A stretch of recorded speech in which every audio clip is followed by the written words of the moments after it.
What is going on, everyone? Welcome to 24/7 Football for this week's show, and it's a new show. It's called Talking Points. Basically, we talk about the talking points around football. How did I come up with the title of that series? That's genius. That is genius. How you come up with that? I feel like Steve Jobs the way I've just done that.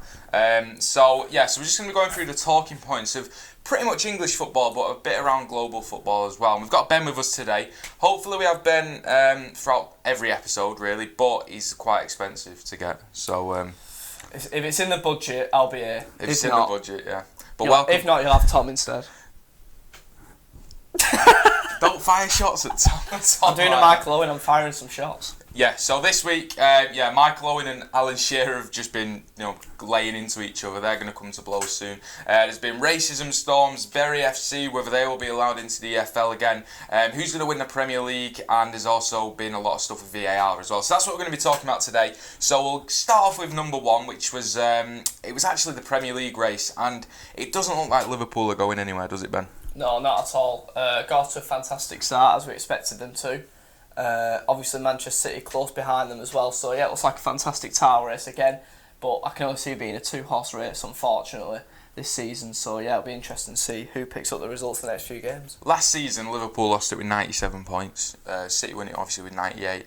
Can you see it going that far again in terms of, like, obviously it's going to be going near 100 points? I think it will. I think it will do that again, because I just don't see anyone challenging them two at the top. I think they're so much better than every other team in the league, in my opinion. So I think that it will go down to that level again. They might even see more points in this season. It's really annoying, though, isn't it? Is it a little bit boring? It is boring in regards to depends when who you support. see. I suppose. Yeah, I mean the bottom, the relegation zone's a fantastic watch, to be honest. Near the end of the season, I find that more fascinating, the title race, because just doesn't seem to be anything in it anymore. But I mean, as an Oldham fan, you're probably used to relegation. I'm used to that anyway, so I get a little bit of pleasure out of seeing another club get relegated instead of us. So, but I think it will be another two-horse race, and I think there is an element of boredom in that, but I think you just got to appreciate them for how good they both are. They are seriously good. Yeah. It's annoying how good Liverpool are, to be honest, because as a City fan, I'm really enjoying it. But every time we get a win, Liverpool seem... Every time I think Liverpool are going to lose as well, they just seem to pluck it out. And they are a seriously good team.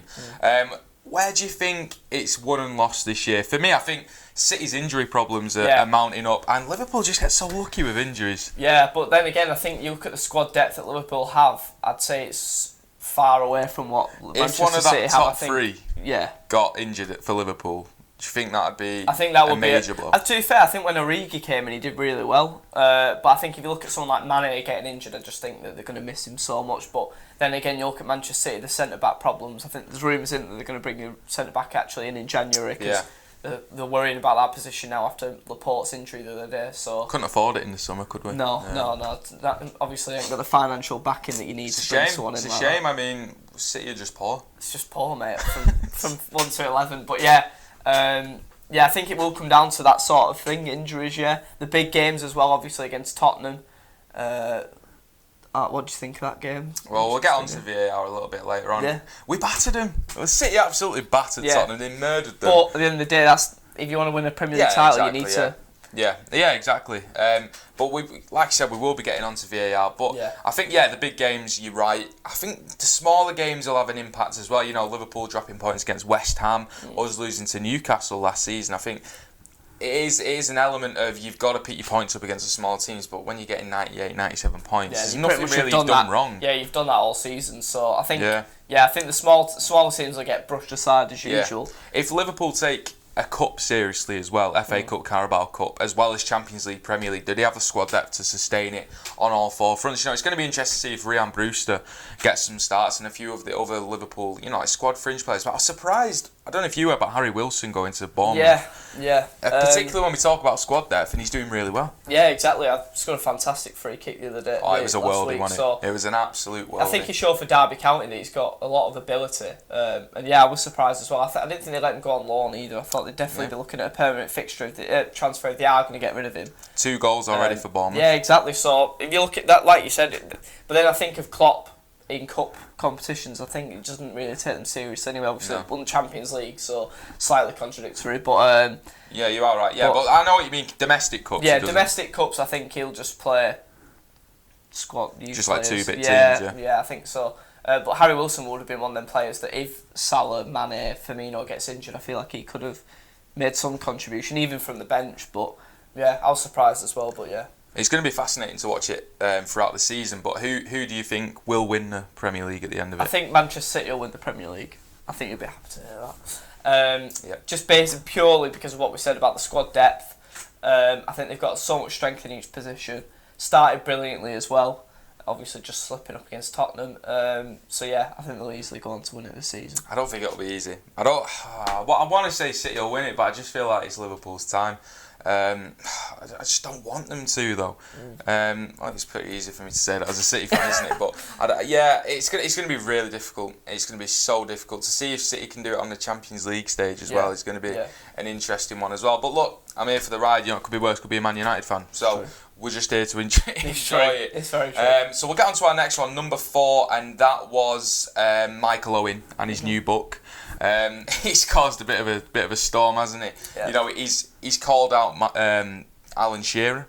He's called out Newcastle not being a big club. He's called out Steven Gerrard and then David Beckham as well. But what a way to launch your book, PR-wise. Yeah, I mean, like I said earlier, bad publicity. There's no such thing as bad publicity, is there? So if you get your name out there, you get yourself in the papers, get yourself on social media, especially nowadays, your sales are going to go up, and you've seen that already with the reports that sales have skyrocketed since all the comments. So it's clearly worked.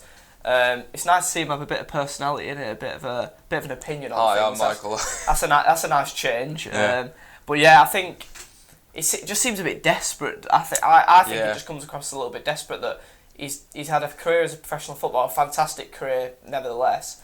But he's resorting to tactics like this to try and get sales. You've got to ride on other players' names. Yeah, and I just think, especially like a Newcastle legend like Alan Shearer, he's got so much respect within football. Well, he said Alan Shearer wanted out in Newcastle. Making claims like that is crazy. The big one was obviously if you had a player come into your club, he was your record signing, didn't cut the mustard, and then he comes out 10 years later and says he never wanted to be there in the first place. It takes a mick a little bit, doesn't it? 120 grand a week he was on at Newcastle as well. 120 grand a week, and how many actual good performances did he put in? And then he's got, not many. And then he's got the cheek to put out comments like that afterwards. So yeah, I think he's damaged his reputation away, Michael Owen, for a few more sales on his book. So we'll wait and see how that pans out in the future. It'll be interesting to see if we can get them in a room together as well. Yeah, Owen and Shearer, and see if they can talk it out. There's a lot of things, about like YouTube boxing matches. Imagine a boxing match between Michael Owen and Alan Shearer. Shearer, mate, all day. You reckon? I reckon Michael Owen's got a little bit of a little bulldog in him. I could see him dropping a few shoulders, getting a few jabs in, but I think Shearer power. I've heard Wayne Rooney's going into boxing as well. Have you heard that? I haven't heard that. Yeah, apparently Wayne Rooney's in talks about having a boxing match. He's in talks with Matchroom about doing a boxing match. What a guy. To be fair, who's not going to watch that? Yeah, I'd pay to it. Him versus Phil Bardsley, the reunion. Phil Bardsley, mate, round 2. Bang, God, son. Third up is we go over to Italy. We don't usually go over to Italy, but there's been a bit of a storm recently after Romelu Lukaku was taking in a penalty for Inter Milan at Cagliari, and he was subject to monkey chants from the fans, racist abuse. And that's the 5th incident in the last few years at Cagliari. And it was very interesting because the Inter Milan ultras said that it wasn't racist. Italy doesn't have a problem with racism. Monkey chant, it wasn't racist, they were just trying to put you off.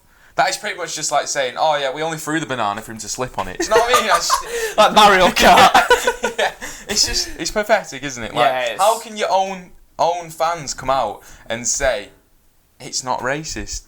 That's the problem in Italy, isn't it? That statement was actually like comedy gold while I was reading it. They were trying to defend themselves. But yeah, Italy's had a massive problem with racism for so many years. Like you said, 5th incident in just a few years at Cagliari in particular. So yeah, they're really bad for it. And I just think that it must be quite daunting when you're a black player going over there and thinking what you're going to be subjected to. As a working man, if you're going to get racially abused in your place of work, you just wouldn't work there. Yeah. So, but I think Lukaku would have been aware of that when he moved across, but to have it to that extent, I think, would have been a bit of a shock factor for him. So, I think he's took it really well. I think the way he's reacted to it's been absolutely fantastic, in fairness to him. But to be honest, it shouldn't even come down to that. He shouldn't have to put up with stuff like that. So, what do you do then, though? Do you give them a stadium ban?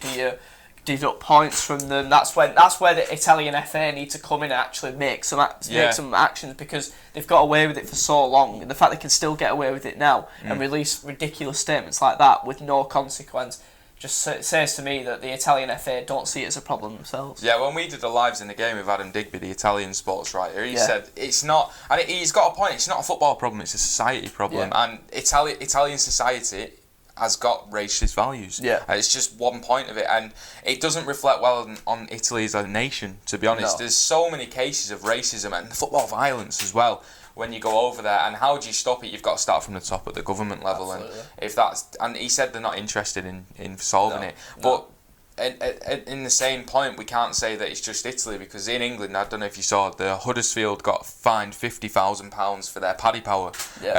Use of the Paddy Power shirt, which was auctioned off for charity in a pre-season friendly. They got fined 50 grand. Millwall got fined 10 grand for racist chants.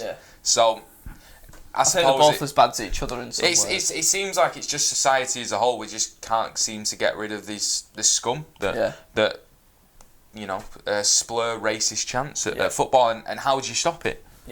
I think it spoke volumes well. Someone like Moise Keane as well, moving over to England as well, to try almost to get away from it as well. I mean, the thing with him and Bonucci, that was a whole that was saga as well. That was ridiculous. I think, like you said, I think that with that Bonucci situation, I think that does almost emphasise the fact that it is a societal problem in Italy, and something does need to be done about it. But to what extent they're going to try and punish these teams for racial abuse? I just think they just need to.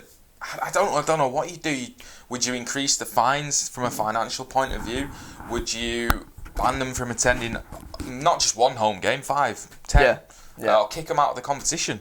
I think if you racially abuse a player, you should be stadium banned for life as a fan. You should never be able to go back to any football game in any country. And then as a football club, to sort of encourage them to do something about it, I'd definitely start looking at points deductions. Yeah, to be fair, that does happen in this country, but it just doesn't seem to be happening in Italy. And until the Italian FA wake up and realise it's just not going to get solved, is it? Change. And it's a joke, to be honest. Second up on our list of this week's talking points was I forgot. You've forgotten what it is. Sorry. Second up on this week's list of talking points was VAR. Now, as a Manchester City fan, I've had my fair share of VAR. Ben, with Oldham, they can't afford VAR yet, but it's not we can't afford it. It's not the there. camera's been wronged. Just try and get a 20-inch screen from Bargain Boots, see if we can get that down, fit it in. So VAR, this week, you know what? VAR was brought in to overturn, correct and obviously blatant wrong decisions. This week, it's been nothing short of a shambles. Fair enough. The Laporte one from the game against Tottenham, it did its job in the terms of the new rules of the game. This week we saw incidents. I'm going to bring up the first one, which is Haller for West Ham. So they were playing Norwich. I'll show you the live reaction. It's the first time I'm seeing this. So this wasn't given as a penalty or reviewed by VAR. Tell me that's not a shambles. Do you need to see it again? Tell me that's not a penalty. That's blatant. That didn't get given. No, it didn't get given first by the referee, and then it's not been reviewed by VAR. So what's VAR there for? I think the use of VAR is so. What's the word? So mysterious how they're meant to use it, because do they know how they're meant to use it? I've seen a lot. I don't think they do, because I've seen so many incidents this season already where I'm like, oh, surely they're going to review that, and they just continue play like it didn't happen. And as if you're a footballer on that pitch, you've been brought down the box, you go to the referee.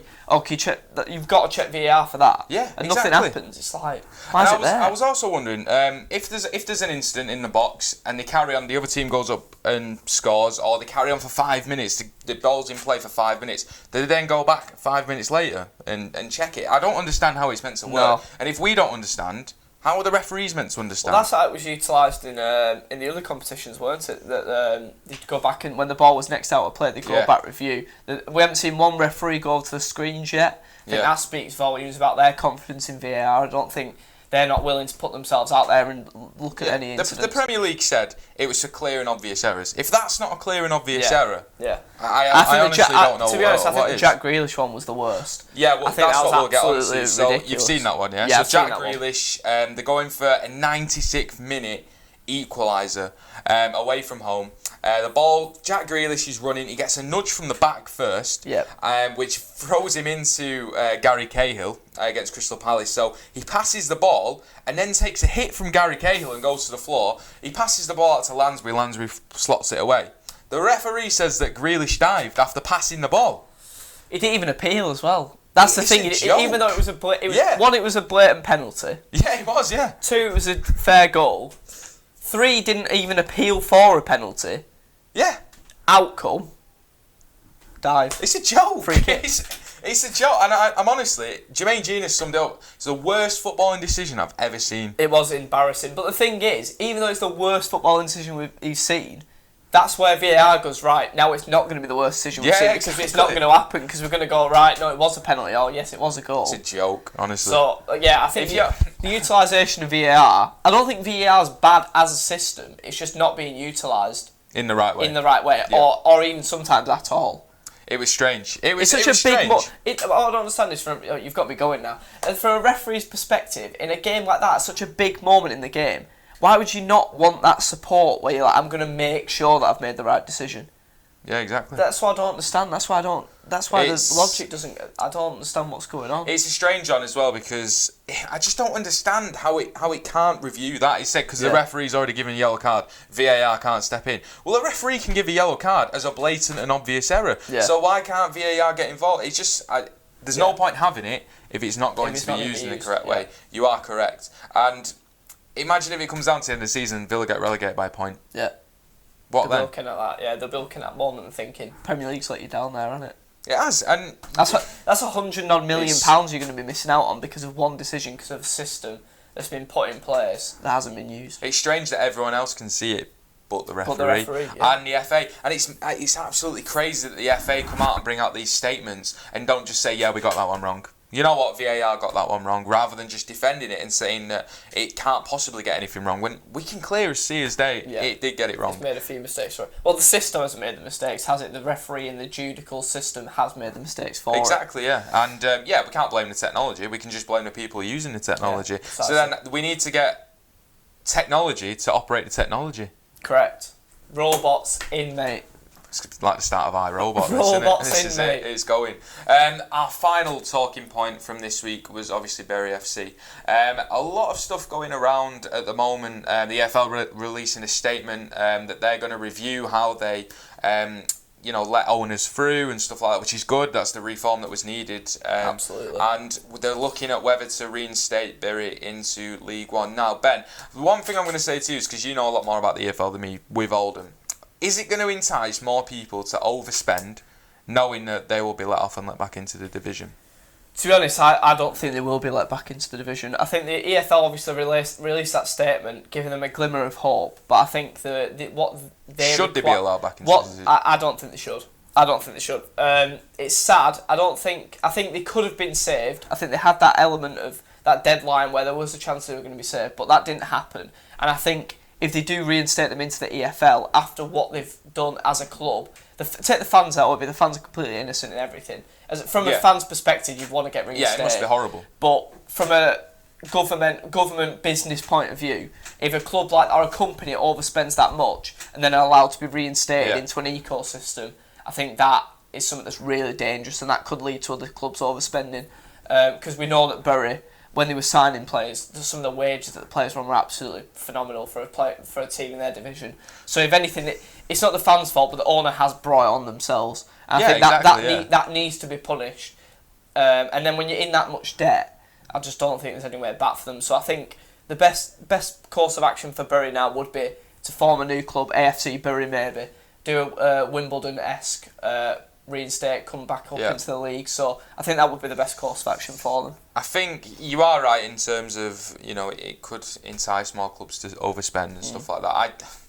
I don't know whether it should be allowed back in or not. I feel like for the fans, if it was just a club, then let them back in. Yeah, absolutely. But it's still run by Steve Dale. Yeah. I wouldn't let Steve Dale back into the EFL. No. And I wouldn't let a Bury run by Steve Dale with that much debt be allowed back into the EFL. I think it'd be a shame if you had other teams such as Chester and other people who were expelled from the league, and they weren't allowed back in, and Yeah. they've had to come back through the ranks. Look at Wimbledon. You look at other teams like MK Dons, they were allowed to stay in because they were reformed under another team. That was a joke in itself. Yeah. But should they be allowed back in? I don't think so, no.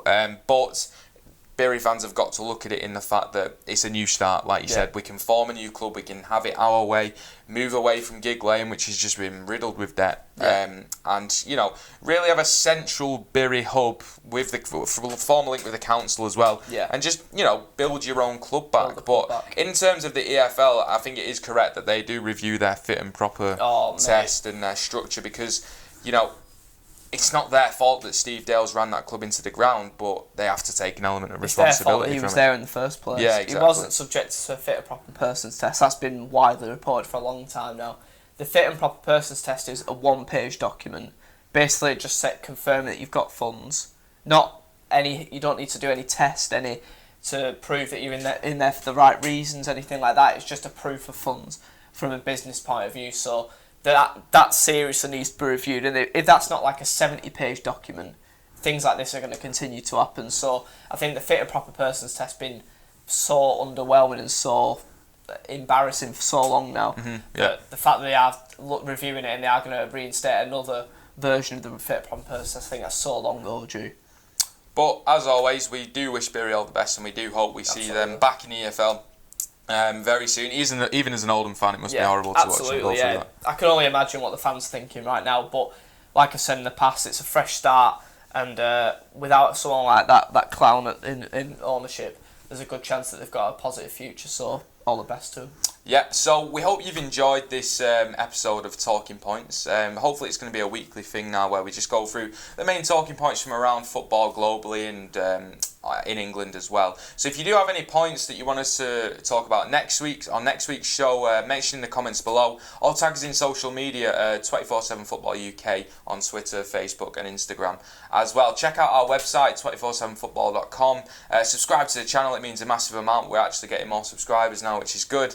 And there's going to be some big videos coming out in the next few weeks in terms of lives in the game. We've got an England international who played in last summer's Women's World Cup. And we've also got some big players coming up as well. So keep an eye out for those. So turn your notifications on, like the video, and we'll see you next time. Brilliant. Boom. Yeah, I got some big videos. Who's that? Demi Stokes played for England Women at World Cup. Really? Yeah. Do you know? She's actually bought a house in Denton. Yeah.